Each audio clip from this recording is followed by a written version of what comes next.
Good morning, fellas. What we're going to do today is run you through a basic harness inspection so that you know what to look for whenever you're checking your harness out. These need to be done prior to every shift or prior to every use, and this is on top of our monthly inspections done by a competent person. Every day you need to be looking at your harness and making sure that it's in good working order and it doesn't have any tears or cuts in the lanyard or the harness or the cheater. All right, fellas, what we're gonna do, this is our body harness. We're gonna work our way down these straps, make sure we don't have any cuts or burns. You'll have some fraying over time from it rubbing up against hard objects, but what you really want to look for and pay attention to is if you have any cuts. There's a couple of nicks in this one, but if it's a bad cut, it'll have some red showing. There's a red liner on the inside of this with red fibers, and if that's showing, it's definitely a bad harness. We can't use it. But work our way down, look at all the straps, check the buckles. Important areas are right around these buckles, where these buckles are always rubbing on this loop back here. Got them over here. These are a little bit thicker. Check those. But it's real important to check around your buckles, especially back here on the D-ring. Make sure that it hasn't worn through any significant amount back here. This one is not. It's actually an old harness, but it's in fairly good shape. We also want to check our leg straps, make sure our leg straps are in good shape, make sure they're not torn in any way. A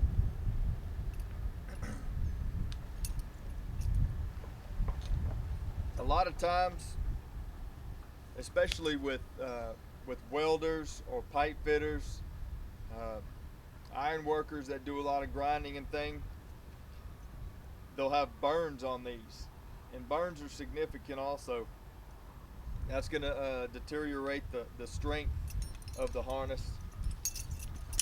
The lanyard, harness, these extensions, and also any cheaters you use, you check them in the same manner. Now when you're dealing with your lanyard, you also want to go down and make sure that there are no cuts or burns in the straps. This one doesn't have any that I can see. But you also need to make sure that the connectors are in good working order. They should not open, they should lock. And they should only open whenever you push this locking mechanism and try to open them. Make sure they spring back whenever you let go. If they don't spring back, you need to take it to the tool room and get it replaced. Opens, doesn't open, proper spring back. Locking mechanism works, opens, proper spring back, looks good.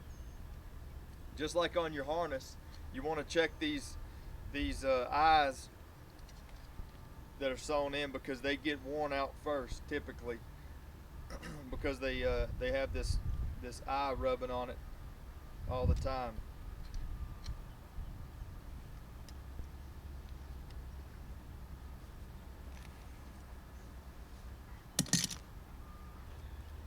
Okay, looking right here at this eye where it's sewn in, where I told you it gets worn quicker, we have some fabric, some red fabric showing, and that means that the outer jacket of fabric has been worn through, and it's exposing the inner fabric, and we can't allow this one to stay in service. What we do is we return this one to the tool room and get a new lanyard.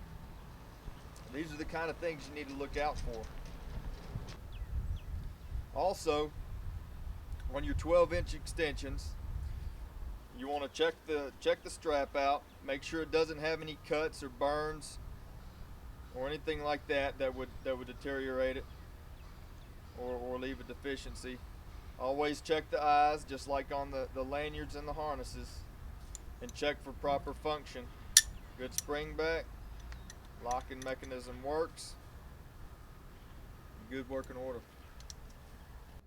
Okay, once we've identified that our harness has the proper monthly inspection, our lanyard and our extension or any other devices, accessories that we may have on here has been inspected by a competent person for that month, which this month is green and yellow. And then we do our own personal inspection that we're going to do every day. We're going to go ahead and put on the harness, but there's a few things we need to look out for whenever we're putting it on to make sure that it's adjusted right.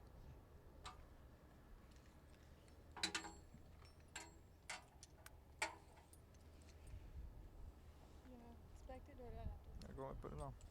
All right.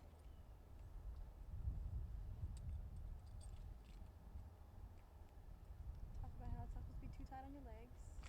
Yeah.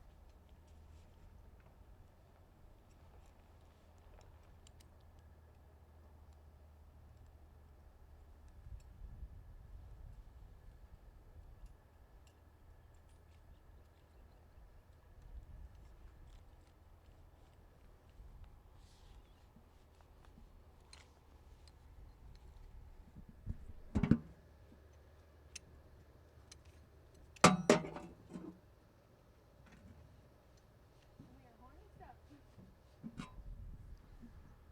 Okay, what we want to look for is our leg straps are fairly snug, but they're not too tight. You don't want a whole lot of slack in them. We want to make sure that our chest strap is across our chest. If we turn around, we want to make sure that our D-ring is in the middle of the back and centered. As I was saying, you want to make sure that the harness isn't too loose and it isn't too tight. You want to be able to work. You want to be somewhat mobile, but you don't want your harness to be hanging off of you, catching on things, and you want it to hold your body properly in the event that you were to fall. Okay. As you can see, if you don't pick your lanyards up, they're going to drag the ground.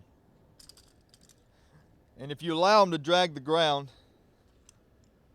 sooner or later they're going to end up wearing right here, and we could run into a problem. Always hook them back to the harness so that you don't drag them on the ground. If you hook them back to these, whenever you're climbing up the stairs, you're going to end up catching your heels on these lanyards. So make sure you hook them up high so you don't run into that problem. You don't create your own tripping hazard. Whenever you're done using your harness, make sure you put it somewhere where it's going to be safe. Don't lay it on the ground. Find a gang box to set it on. Find something to hang it on. We don't want it being walked on. We don't want anything driving over it, JLG, scissor lifts, you know. We don't want them sitting in the mud, because we want to store these in a manner that gives the least amount of wear and tear on these harnesses, because you never know, it could save your life one day.